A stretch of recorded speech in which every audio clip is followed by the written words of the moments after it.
अच्छे लोग हमेशा जीवन में दुख और परेशानियां क्यों पाते हैं?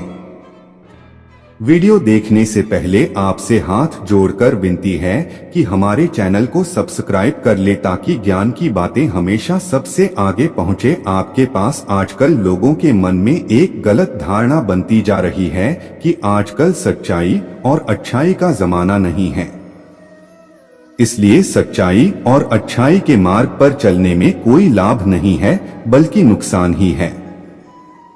हमने तो कोई लोगों को यह भी कहते हुए सुना है कि हम तो हमेशा धर्म के मार्ग पर चलते हैं, हम कभी किसी का बुरा नहीं सोचते, फिर भी हमें केवल दुख ही मिलता है और जो लोग अधर्मी और पापी हैं वे सुखी और खुशहाल जीवन व्यतीत कर रहे हैं। परंतु जरा सोचिए कि अगर सभी लोग ऐसा सोचने लगे तो समस्त संसार में धर्म का अंधकार व्याप्त हो जाएगा। इसलिए अगर आप भी ऐसा सोचते हैं तो आपकी बहुत बड़ी गलतफहमी के शिकार हैं। इस वीडियो में हम कुछ उदाहरण देकर आपकी इस गलतफहमी दूर करने का प्रयास करेंगे। सुख और दुख की परिभाषा देखिए। सबसे पहले तो आपको सुख दुख को देखने का नजरिया बदलना पड़ेगा, क्योंकि सुख और दुख आपके नजरिए पर निर्भर करता है। अगर आपकी नजर में धन दौलत स्त्री पुत्र मान बढ़ाई और पद प्रतिष्ठा को प्राप्त करना ही सुख है तो फिर आपके लिए इससे बड़ा दुख कुछ भी नहीं है, क्योंकि आप जिन भौतिक सुखों को जीवन का सुख समझ रहे हैं वह वास्तव में एक धोखा है और इस धोखे से बाहर निकलने के बाद ही आपको परम सुख की अनुभूति हो सकती है। अज्ञानवश आप सांसारिक सुखों को जीवन का उद्देश्य बना बैठे हैं, जबकि आपके जीवन का मूल्य इन चीजों से कहीं ज्यादा बड़ा है। इस संसार में अनेकों महापुरुष हुए हैं जिन्होंने धर्म पालन के लिए जीवन भर दुखों का सामना किया। आपकी संतुष्टि के लिए हम यहाँ कुछ महापुरुषों के कठिन जीवन का संक्षिप्त वर्णन कर रहे हैं। महापुरुषों की संक्षिप्त जीवनियां। जरा सोचिए कि अगर जीवन में भौतिक सुखों का इतना ही महत्व होता तो भगवान राम राजसी सुख को छोड़कर अपने स्वधर्म पालन के लिए वनवास का दुख क्यों सहन करते? क्या आपका दुख भगवान राम से भी बड़ा है, जिन्होंने राज्य के 56 भोगों को छोड़कर 12 वर्षों तक कंदमूल खाकर जी गुर्जर किया, जिनके सुकोमल चरणों के नीचे फूल बेचना चाहिए था उन चरणों में जंगल के कांटे चुभते रहे? क्या आपका दुख भगवान कृष्ण से भी बड़ा है, जिनका जन्म ही कारागार में हुआ था, जिनको बचपन से ही बार बार जान से मारने का प्रयास किया गया और जिन्हें अपने कर्तव्य पालन के लिए अपनी प्रेमिका को भी खोना पड़ा?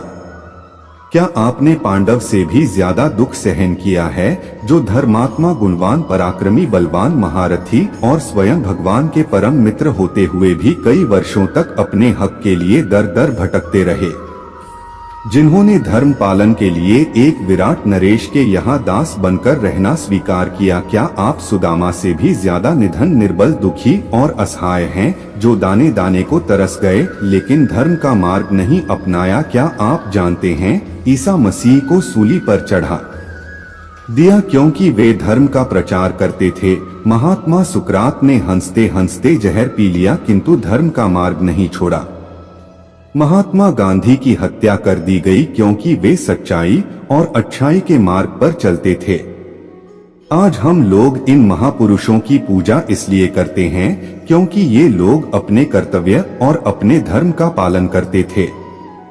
हम लोग महात्मा बुद्ध की पूजा इसलिए करते हैं क्योंकि उन्होंने राजसी सुख सुविधाओं को त्याग कर मानवता की सेवा में अपना जीवन व्यतीत कर दिया।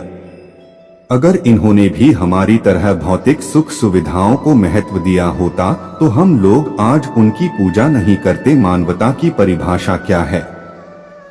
देखिए, दुख तो हर इंसान के जीवन में होता है, परंतु यह जीवन के प्रति आपके दृष्टिकोण पर निर्भर करता है कि आप उसे किस प्रकार से देखते हैं। यदि आपका दृष्टिकोण सकारात्मक है तो आप दुख में भी सुख कारण खोज लेंगे।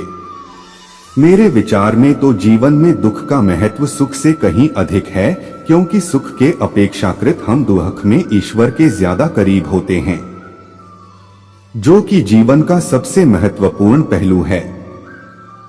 शायद इसीलिए दुनिया के अधिकतर महापुरुषों ने दुखमय जीवन हंसकर स्वीकार किया और उन्होंने अपने दुखों को ईश्वर से प्रेम का जरिया बनाया। आप दुख को ऐसे भी देख सकते हैं जैसे एक सुनार सोने को जलाकर गलाकर और तपाकर आभूषण तैयार करता है।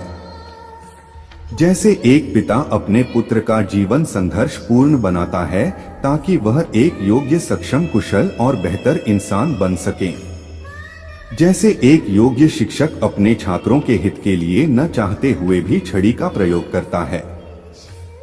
दुख के फायदे जानकर आप हैरान रह जाएंगे। फिर भी कुछ ऐसे लोग जो लोग धर्म के मार्ग पर चलते हैं, उन्हें जीवन में जब बार बार दुख मिलता है और जब वे अत्याचारी और अधर्मी लोगों को सुखी देखते हैं तो उनके मन में विचार आता है कि क्या उन्हें भी धर्म का मार्ग छोड़कर धर्म को अपना लेना चाहिए। तो ऐसे लोगों से हमारा यही कहना है कि आपको सुख या दुख जो भी मिलता है वह आपके पूर्व जन्मों या वर्तमान जन्म के कर्मों का ही फल होता है। ईश्वर आपके सुख दुख के लिए उत्तरदायी नहीं है। हाँ, यह भी सत्य है कि कुछ अधर्मी लोग सुखी और खुशहाल जीवन जी रहे हैं क्योंकि उन्होंने पुनर्जन्म में कुछ पुण्य अवश्य किए होंगे, किंतु अज्ञान और अहंकार वश वे अपने पुनर्जन्म के संचित पुण्य फल को नष्ट करते जा रहे हैं और जब उनका पुण्य फल पूरी तरह समाप्त हो जाएगा तो उन्हें अपने पापों के फलस्वरूप दुखमय नरक में उतरना ही पड़ेगा। वास्तव में वे पापों के दलदल में जा रहे हैं जो उनके जीवन को परम सुख से वंचित कर देगा। याद रखें, समस्याएं, चुनौतियां, दुख, दर्द सभी के जीवन में हैं। इनसे कोई भी मनुष्य अछूता नहीं है। इसलिए जीवन में अगर आपको जीवन में दुख, दर्द, अन्याय और अपमान और मुसीबतों का सामना करना पड़ रहा है तो इसका मतलब यह नहीं है कि आप धर्म का मार्ग छोड़कर अधर्मी के मार्ग पर चल पड़े। हमें जो उचित लगा हमने आपको बता दिया है। अब अपने बुद्धि, विवेक और अनुभव से आपको तय करना है कि आपके लिए क्या सही है और क्या गलत। अब निर्णय आपका है कि आप कैसा बनना चाहते हैं, राम के जैसा या रावण के जैसा। धन्यवाद।